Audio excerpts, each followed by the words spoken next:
Hey guys, welcome back to Sports with Mono and Mono. It's the fifth day of February 2022. Steve, how you doing? I'm good. Welcome back, everybody. It's been a busy week, as always, in sports. I woke up late, so I didn't shave. I apologize for that. I thought you woke up at 5 o'clock this morning, and that's the growth. 6 hours later, no. I know it doesn't make me look any younger, but it is what it is. Cuts down on the heating bills. Oh, especially with prices soaring. That's a bold move there. It sure is. But Very anyway, good. welcome back, everybody. It's great to have you with us. This is our live broadcast on Facebook. Our producer Rob in the background pulling the strings. Hey, Rob. Thank you. Little chilly on the northeast part of the world. It was murky day yesterday, rainy, icy, but they went through it up and down, down in Texas and Dallas, and that's the winter for us, right? We just got to get through February. This is the worst month in the Northeast, so it's Right. cold, and this is where the snow hits. So St. Patrick's Countdown to Day. St. Patrick's Day. St. Patty's Day is 6 weeks out. But Yeah, anyway, there so you go, bro. let's jump right into it. And Steve, you have the monologue this week, which is sponsored by Coriano Trucking of Summerhill, New York. And like I said, whatever it is, wherever it's got to go, and when it needs to get there, that's the trucking company you want to hire. You bet. I'll turn it Well, over to you, Steve, for the monologue.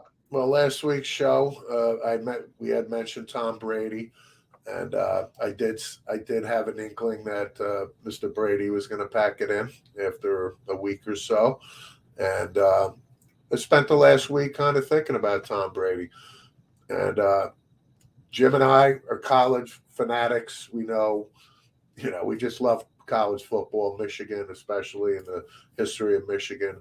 So I was thinking of Tom Brady while at Michigan, right? So I remember number 10 vividly, 98, 99, that type of thing.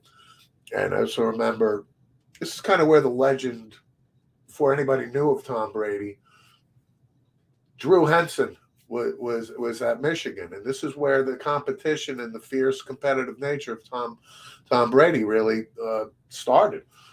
Drew Henson, for those that don't know, was a highly touted quarterback and a New York Yankees high draft pick. Played third base. This guy was, the second coming of one of the greatest athletes we're supposed to see. And Drew Henson at Michigan could not beat out Tom Brady.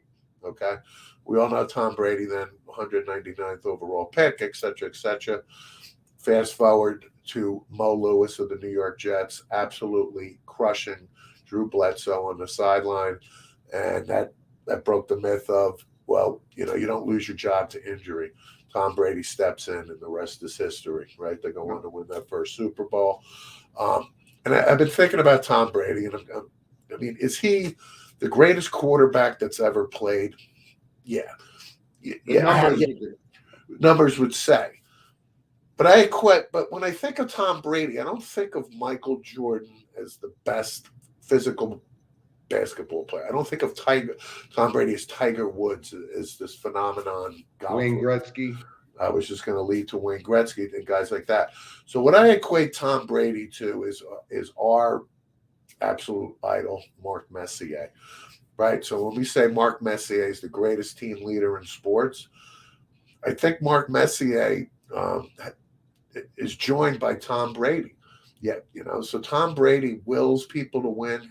His competitive nature, his preparation. He's not the most gifted athlete, right? So that's why my comparison goes to Messier.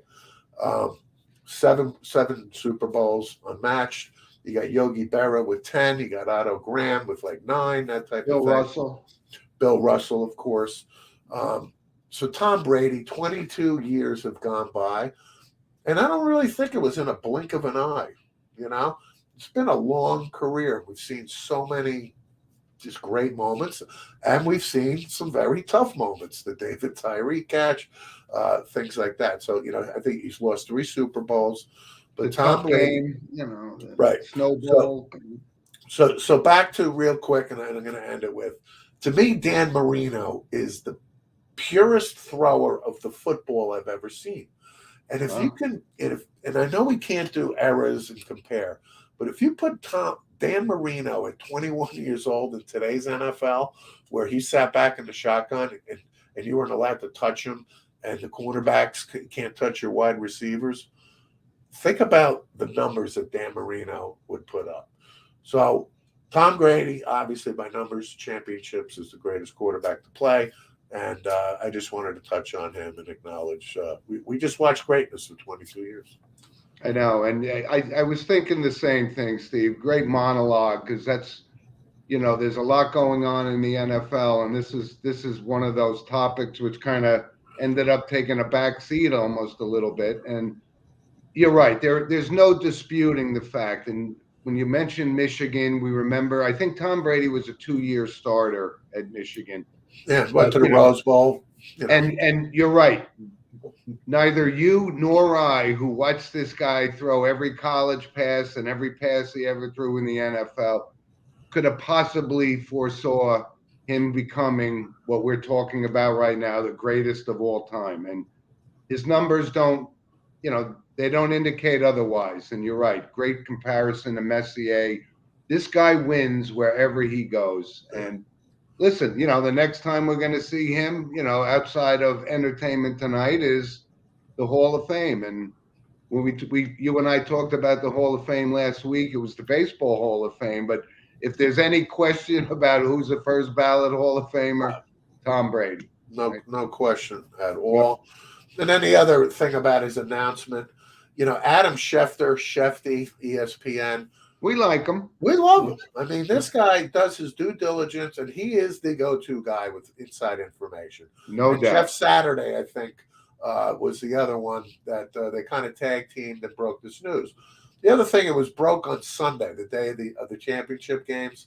And if you know Tom Brady and you like to think, he's not going to steal the thunder of the championship game. So this got leaked out, and Adam Schefter, for 72 hours, his credibility was being questioned. And he was sweating bullets. I don't think he was, because you know what? He knew his sources were impeccable. He stuck to his guns, and the story took a few days longer than anticipated. But I just wanted to acknowledge that.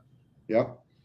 So listen, Steve, obviously there's a lot going on. Let's touch base first on last week's game, because we got the Super Bowl all ready to go now, right? It's been a long year, and this is 17-game season for the first time, and now the playoffs, which have been unbelievable, like great football games. Yep. So let's first touch base on last week's game. It was Cincinnati and Kansas City, and it started looking exactly like we thought it could, with Kansas City taking it to them, running up with a 21-3 lead at halftime. Patrick Mahomes, the quarterback, and what happened? 2 words: Joe Burrow. And what happened is they didn't score at the end of the first half and get at least a field goal to make it 24. And that was a big momentum. That came back to haunt them. It certainly did. I mean, a tale of 2 halves, obviously. The Chiefs just looked like a freight train. I thought they were going to put up 48 points. It would have been a 42 to 17 game, something along those lines. What it looked like. Yep. But you got to credit Burrow and the Bengals for adjusting in the second half. The Chiefs had their chances, but the Bengals, got punched in the nose, and they came back and deserved to win. Sure. And real quick about Joe Burrow, I'm not going to anoint him to be the next Tom Brady, but I'm telling you, Joe Burrow, to me, has all the intangibles that I want in a quarterback. And this guy, kind of like Brady so far, is a winner, man. Like what he did. And I remember specifically you telling me, I wasn't 100% sold on him at LSU, and you said, this guy's the real deal. And kudos to you. You are absolutely right. And when you look about it, we'll talk about the Super Bowl coming up in a minute, but you want to talk about a guy that wins, right? We just talked about Tom Brady. This guy, Joe Burrow, is 7-0 in national championship games, his playoff career. I mean, he's a winner, and you were right. And he showed a lot of guts, and just, on the road in Kansas City, it's a tough place to win. And he really came up big. He's cool, calm, and collected, and you can see that when he drops back to pass or whether he's in the shotgun. He's surveying the field. Nobody's open. The scrambles that he did on Sunday were, perfect, right? Yeah. I mean, he has that field vision. He has that leadership quality, and Cincinnati's lucky to have this guy. And I actually laughed during the week because Mike Brown is considered the cheapest owner in all of sports, basically. And Mike Brown is like 83, 84 years old. So, let's be real. Mike Brown. Which would make Paul Brown 120. Yeah, but what I'm laughing at is Mike Brown having to write a check for $45 million a year to Joe Burrow, or 50, because that's what's going to happen in a couple of years. That's right. Yeah. But so that was a great game, and let's move on to the other game, which was San Francisco. One other statement I want to make about Kansas City. I did say like 3 out of 6. I thought Kansas City would win for this window. I'm rescinding that. I think they're only going to get one now. I think the window is closed pretty much. I don't foresee Kansas City finishing and winning another Super Bowl because the pieces, the Kelseys and so on and so forth, this window is closing rapidly. And based on what I see the last 2 years, I'm very disappointed in Kansas City, especially being I know. You really kind of thought they might win 3 out of the next 4 Super Bowls. Oh, I'm rescinding that. I'm rescinding it based on what. But listen, Patrick Mahomes, number 15, he's only 24 years old. He's special. Don't get me wrong, but it's the supporting cast that you have to have. I got you. That's why I think Kansas City's window is rapidly closed. So let's move on to game 2 of last week, which is San Francisco and the Rams. And listen, there's so much talent on that field, right? I told you, I think this guy, Aaron Donald, is such a presence, and Stafford, we're rooting for him. And he comes up against Garoppolo. And like I said, the era is over in San Francisco. But he, what did he do at the end of the game is kind of what we talked about. He always has that Vinny Testaverde innate ability to throw the big one, or a Phillip Rivers at the end of the game. And that's exactly what happened. But I think the best team won. Got to give the 49ers and Shanahan credit. They hung in there for as long as they could, but the Rams move on. Oh, yes. And speaking of Garoppolo's interception at the end of the game, who was in his face? It was Aaron Donald, right? Aaron Donald is, again, we talked about him last week. I said, you got to knock off the choking and all this stuff. But when this guy's motor's going, this guy's the best defensive lineman in the game. Yeah. I talked about before the game, scouting, the game plans, and San Francisco's got to cut down, can't let Cooper Kupp touch the ball. What does Cooper Kupp do? 2 touchdowns. This guy's a special player. Odell Beckham, he's not our favorite. 9 catches, I think $113. He contributed. Matt Stafford gets this big win. McVay, this is the biggest game of his life. And there's a good backstory with the Super Bowl coming up that Zach Taylor, was on McVay's staff like 3 years ago, quarterbacks coach, that type of thing. They're very tight. So I think that's a pretty cool backstory. Zach Taylor, Sean McVay in the Super Bowl, and we shall see what happens. But, the Rams deserve to move on. It was a close game. And the Rams are home, back to back. I know. They're playing at SoFi Stadium. You're right. Yeah. So listen, we're gonna have a little bit more in-depth Super Bowl talk on our next show next week. But I think it's a great matchup, and I got to be honest, right now, I mean, I was absolutely leaning toward the Rams, and I'd love to see Stafford and Aaron Donald get rings. Yeah. And I think that would be great because I like Sean McVay as well. Joe Burrow is going to get a ring at some point in his career, whether it's this week or, next week or in a couple of years. But I'm not sure where I'm going. The way Burrow is playing, I'm not ruling out a pick on Sports with Mono and Mono next week. If I come out and say the Bengals, don't be surprised, although I think the Rams are a better football team across the board. Yeah, I got another week to go through, do our homework, and we'll make our picks next week. Yep. So that was great, right? So a lot of other coaching things, but let's jump right into kind of the topic of the weekend, which was the Brian Flores situation in the NFL. And, you know, it's such a powerful topic, you know, to even be talking about. And, you know, you and I, you know, sports with mano and mano and the people that we associate with don't have any concept of, you know, racism and how that could possibly come into the whole scheme of things in football. And listen, if you look at the numbers and the number of coaches right now, Mike Tomlin, the only black coach in the NFL, yeah, it doesn't look good. And I'm all for it. I mean, I would play for Brian Flores. I would play for anybody. And it's really gotten ugly, you know, with the situation with the Giants, and allegedly they had hired Brian Daboll. And, you know, was it because Brian Flores was black? Absolutely not. I mean, you can't possibly say that the Maras and 31 other owners in this league are racist, right? There have been black coaches, but the numbers they don't deny. And listen, I like Brian Flores, and I'm still thinking Brian Flores may get one of the couple remaining jobs. But Steve, you know, overall, I don't think there's any question that the NFL has so much to do.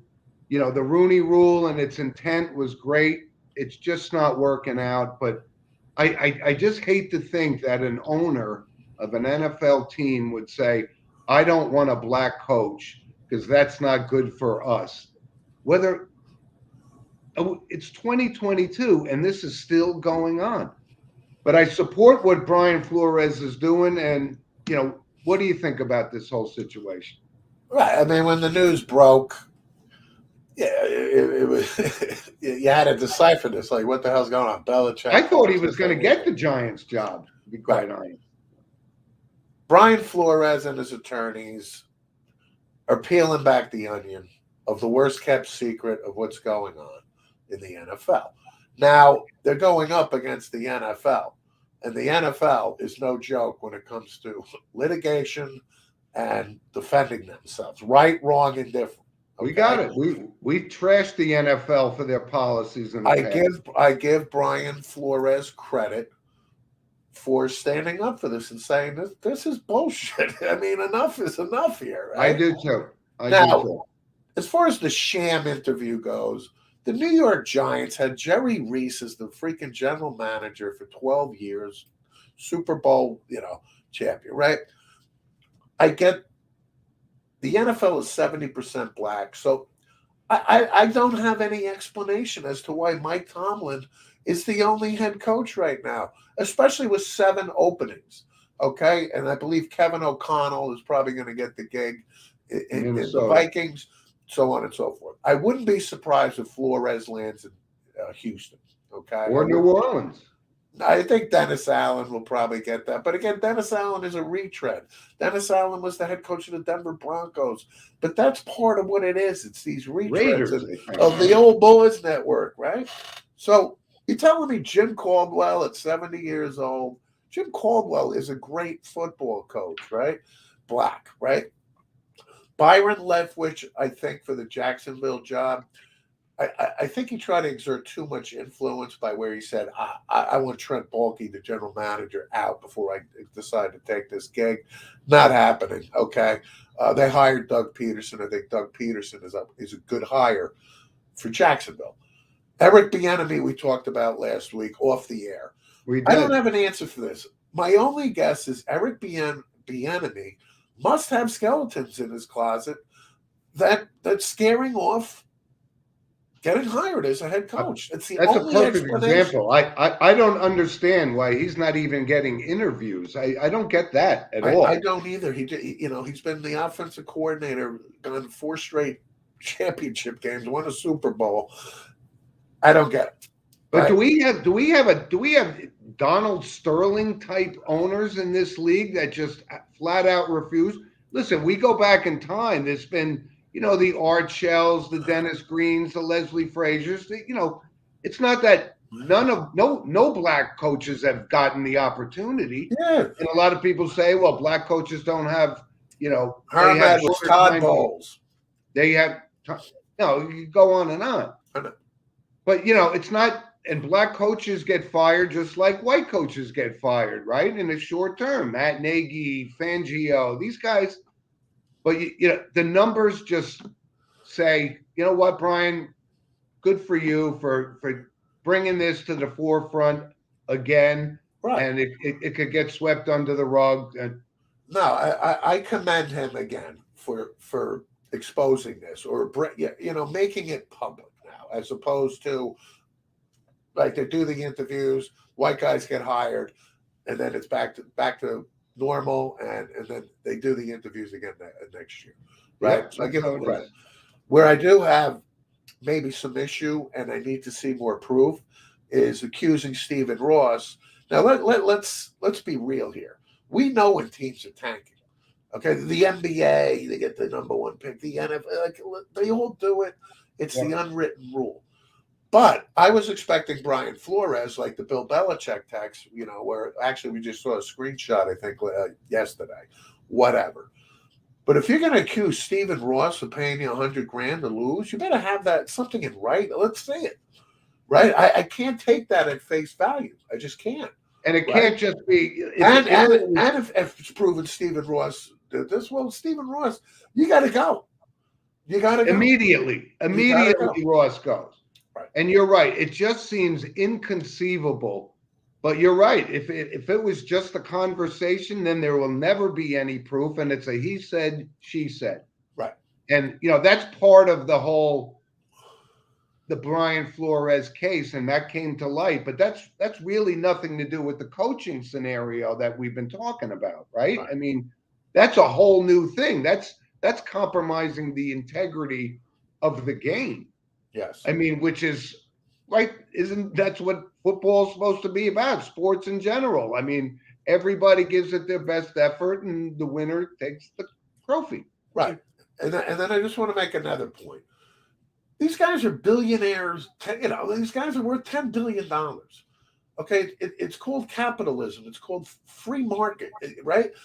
Who's going to tell this guy, the owner of an NFL team, who he can and can't hire? It doesn't work that way. Okay, so that's exactly the crossroads. So when they go to court, good luck, trying to get over that hurdle. I mean, that's inherent in business. I'm a business owner. You're not going to tell me who I can and can't hire. I wouldn't stand for it. If but a black person I gotta say, is the best candidate, then obviously that person should get the job. It doesn't happen all the time. No. Okay, but it's just the world. It's the world we live in. It's not perfect. And I commend Flores for peeling the onion back, and we'll see how it plays out. And there will be more black coaches in this league because there's so many qualified guys to be. Right now, the numbers are down, but they will go up, right? The NBA has made incredible strides, right? A lot of black coaches in the NBA, and NFL should be no different. But it's hard for me overall to conceptualize that there are racist owners running National Football League teams. And nobody ever accused the marriage. Listen, there's 32 of them. I'm going to take a flyer and say there's a handful that are racist. Of course, but that's the law of large numbers. There's always going to be, right? Absolutely. But good for what I hope it makes change and let Roger Goodell have to work for his $40 million a year. No, $63 million. Oh, 63. He had a good year last year. Yeah. Anyway, so good luck to that. That was a big topic, and a couple other things, Steve, in the NFL, right? Harbaugh interviews for the Viking job, doesn't get it. Now goes back to Michigan, says, I was just checking it out. Right. 1-6 against Ohio State. I'm done with Jim Harbaugh. Just stay at Michigan, okay? That's it. What do you think of the Washington Commander new team nickname? Uniforms are cool. I mean,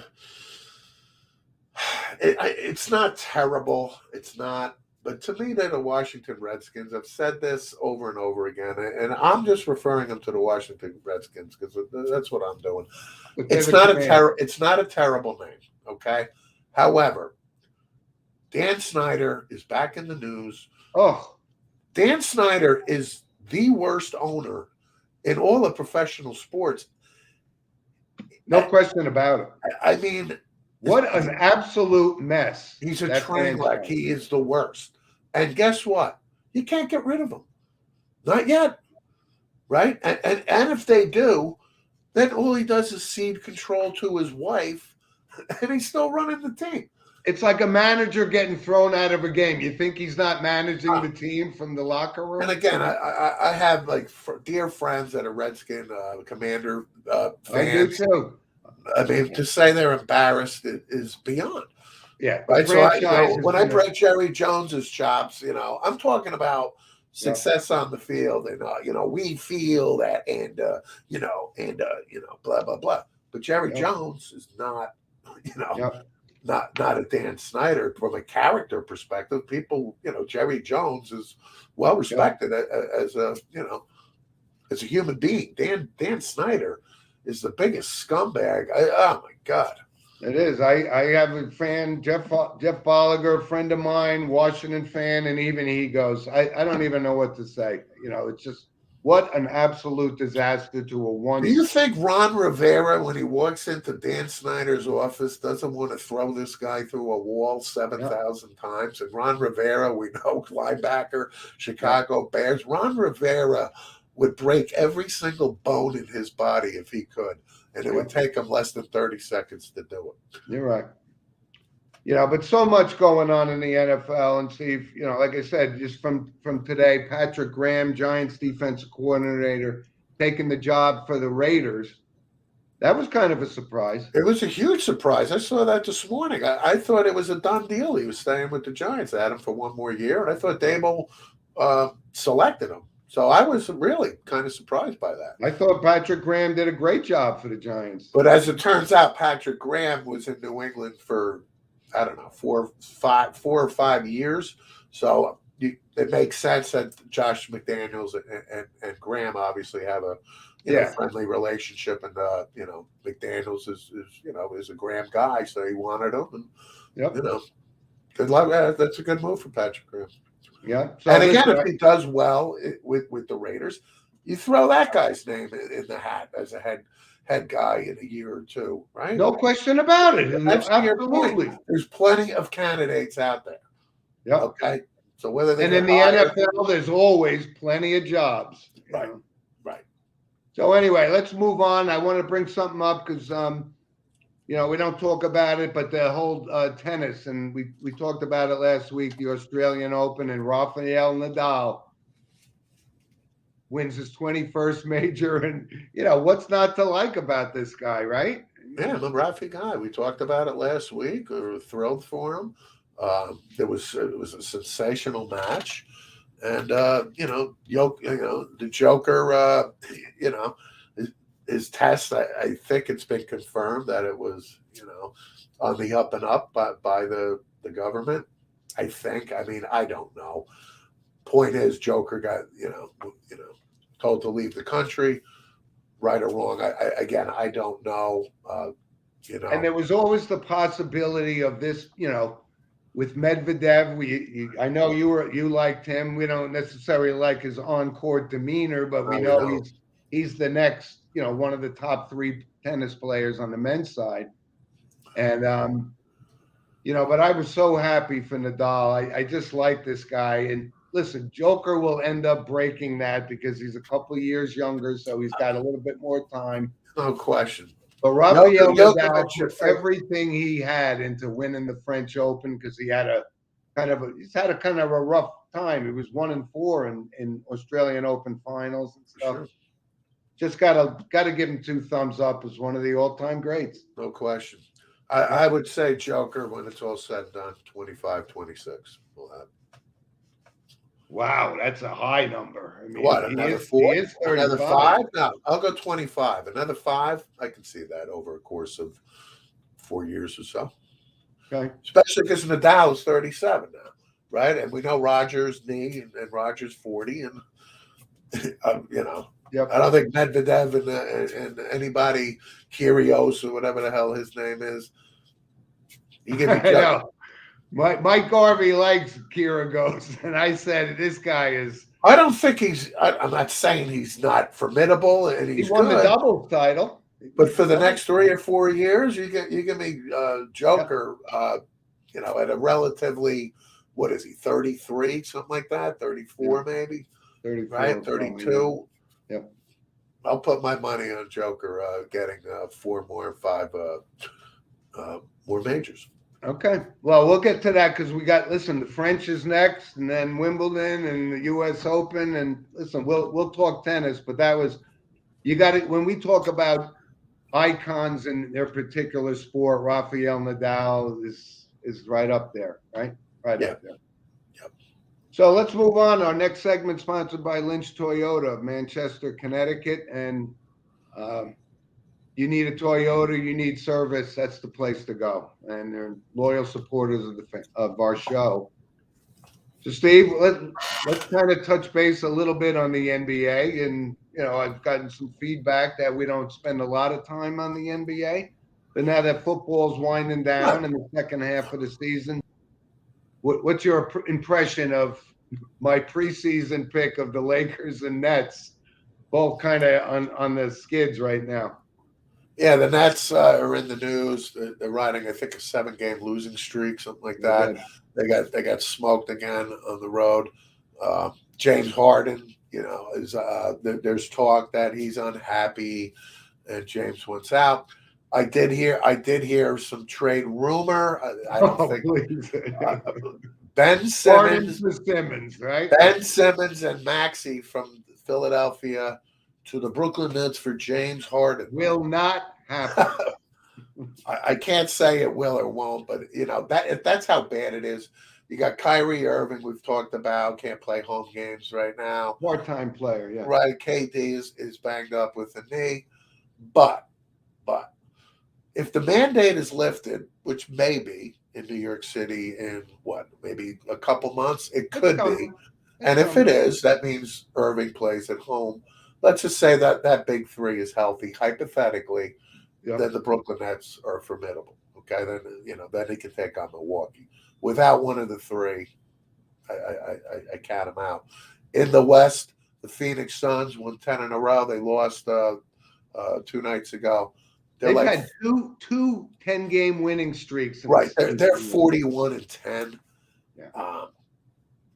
So you got out west. It's Golden State. Golden State is back, no doubt, and that's it. And then you move east, and listen, Giannis is starting to ramp it up a little bit. Even the Sixers are kind of playing good ball. You're the guy you don't like, Embiid, but playing pretty good.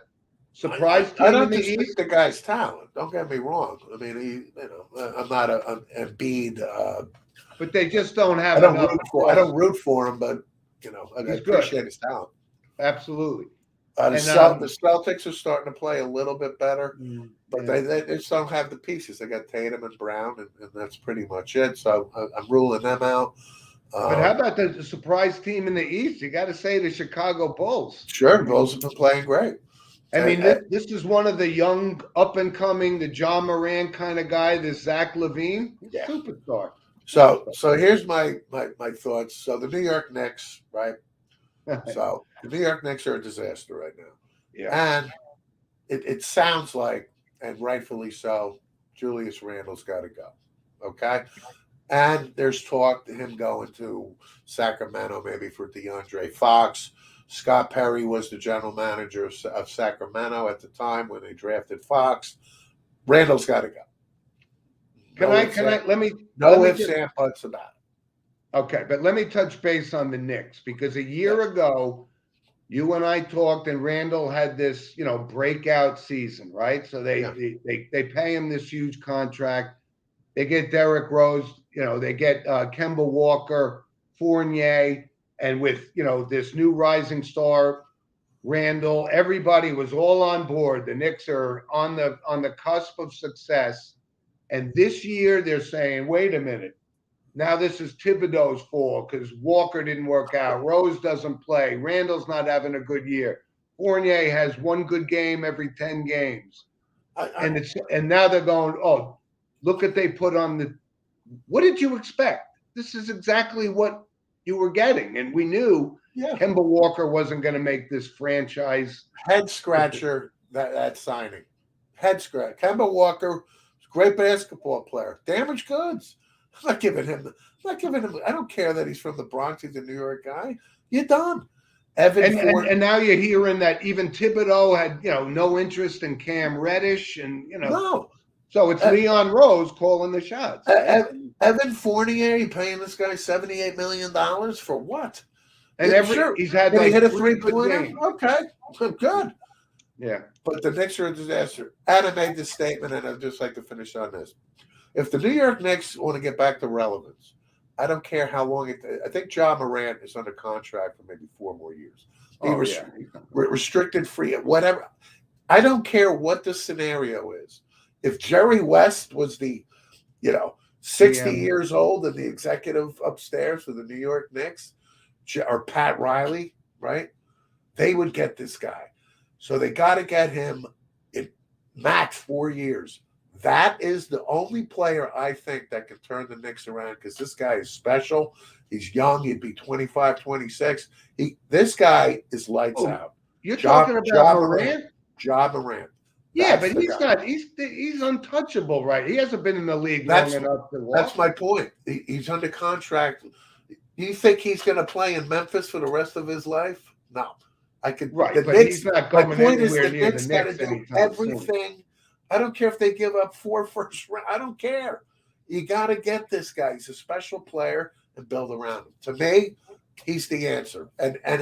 Listen, we've waited since 1973. I can wait 4 more years. Yeah, my last point with the Knicks, and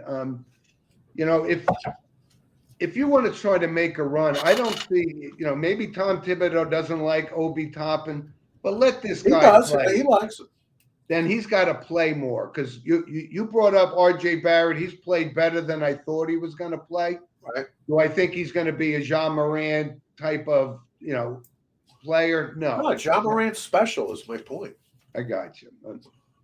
But anyway, listen, anybody on the Knicks roster, you want them? God, as long as I'm getting some the value in return and assets, you're gone. There's no untouchable on the Knicks roster right now. Yeah, nobody. So let's move, Steve. Let's talk about. We mentioned it last week that now that football's winding down, what starts to ramp up, and that's NCAA hoops, right? And you look at Auburn, number 1 team in the country. You got Gonzaga, UCLA, number 3, lost to Arizona the other night. So now this is starting to get interesting, right? We're winding down with Coach K, final season, coaching Duke. Saw some great highlights on ESPN today from his first season, right, up until now. And what rivalry in sports was as good as that? I mean, it was awesome. It's quite good. Good. But the state of college basketball, when Auburn is number 1 and the program is run by Bruce Pearl, who to me is a Barnum and Bailey circus. Just got an 8-year contract extension. $50 million. Do not be surprised, folks. Do not be surprised if Auburn is good enough to win a national championship in the next couple of years. But the dirty laundry to get to this national championship, that'll come out for you. That will come out. And Bruce Pearl, to me, and I spoke about it a couple with Kelvin Sampson. He's another one. He's at Houston. Bruce Pearl. These guys are filthy, dirty recruiters. They are. I don't have any respect for them. And Auburn, they are the number 1 team in the country. And you know what? I like Gonzaga a lot. I think this kid Holmgren, who's that rookie, he looks like he's 9 years old, but he's 10 feet tall. Oh yeah, he's a player, because Gonzaga's there. They're Final Four, early on kind of thing. But there's no clear cut, UNLV Larry Johnson team or Leitner and Bobby Hurley type of team. Whatever. The perfect 76 Hoosiers. Right now, anybody can win it. So it's going to be interesting when the tournament rolls around. But I'm getting kind of psyched. I'm ramping up, right? The new year and NCAA hoops starts to get really, really cool. Rick Pitino, I think, has the Iona Gales at 19-3. So you can be assured that they'll make an appearance most Well, likely. they did. They took it to my Niagara Purple Eagles because they're in the MAC conference. So, we have to face Coach Pitino twice a year and maybe in the MAC tournament. So. Well, it'll be a quick exit for the Purple Eagles. I know it's not our year. Let's put it that way. Hey, but Greg Paulus, former Duke player, is going to turn this program around. Yeah, you heard it here first. We talked about that. Which is his first year or second year? Second, yeah. So anyway, Steve, let's move on to our random points of interest. Just a couple of things that caught my eye. We'll go down the list. Herbie Husker, mascot of Nebraska, this was his logo. It was. Apparently, it's no longer socially acceptable to say A-OK, so they're changing the logo. Yeah. It's 2022. Are we surprised? No. Drives me crazy. Anyway, another one came up. I saw was a Jackie Robinson plaque with bullet holes in it. I mean, is this society insane or what? Yes. But the reason I bring it up because they're going to put that very sign at the Negro Baseball Museum that they're creating. I think it's in St. Louis, Kansas City, something. I mean, unbelievable. But listen, we've talked about Jackie Robinson, the impact. I saw it and I said, oh my God, people took shots at a Jackie Robinson plaque in 2022. Right, but my guess is the ignorant idiots that took those shots have no idea of who and what Jackie Robinson was. Exactly. That's my guess. Yeah. But how about this? Shohei Ohtani, right? I wanted to bring this up because I saw it and I was thinking about, the new generation we just talked about in the NBA, the young guns, right? Major League Baseball, once the lockout's over, and that'll be over soon enough, right? You got Ohtani, he's now the face of what I don't play it, Major League Baseball 21 or whatever it's called. Yes. And then I started to think, who are those top 5 guys, the up and comings, right? Tatis, Guerrero. And then I started to say, is Aaron Judge in that top 5 of the next wave of superstars? Is Mike Trout going to come back and have another year? I would say Aaron Judge. I would sneak him in 9 or 10 with the young, with that, the face of Major League Baseball. Aaron Judge is a good guy. You want a character guy, and he's got Aaron Judge is a big contract for the Yankees. But when you think about it, you got Soto, right? Who else? I'm missing somebody that I thought would be the next group, but I saw that. I thought it was interesting, and I wanted your opinion on whether or not Judge is that Tatis type of player for the next 5 years. I don't see him staying healthy enough. So you just hit it on the head. He's got to stay healthy. Yeah. So. But listen, it's the new year, so what's getting underway real soon is college baseball. Yeah. And I'm going to give a couple of shout outs here. One is to my nephew, your nephew, Brendan Monahan, who starts their 2022 campaign down in Houston and will ultimately... You tell those bastards down in Houston! Ain't no bastard coming in.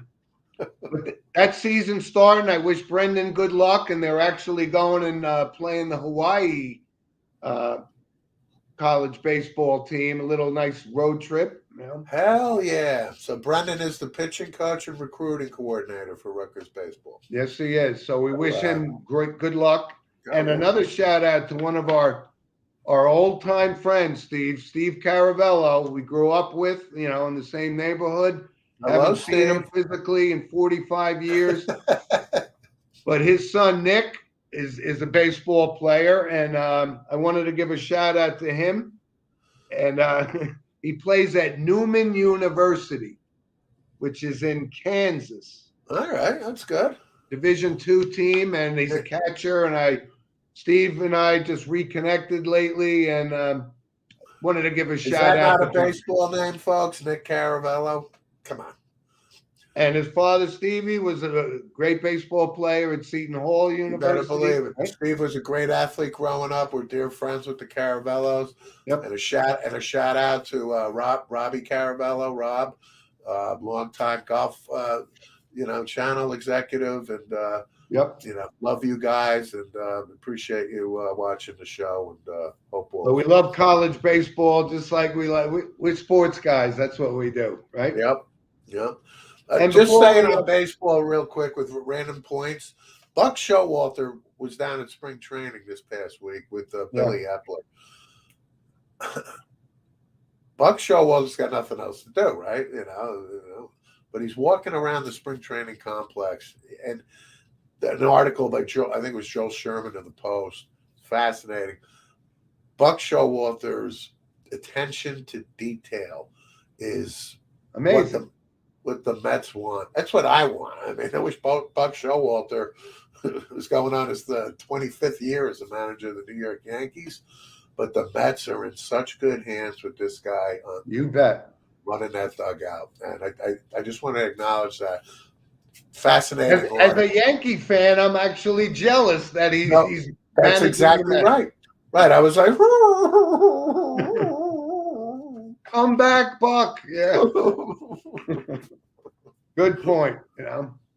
And listen, the Olympics started, the Winter Olympics, which doesn't seem to have the allure for me that it once did when we were younger, obviously. But it just seems kind of weird that from a random point that the Winter Olympics in Beijing and they get 2 inches of snow. So all of the events on the ski slopes are fake snow. It seems funny.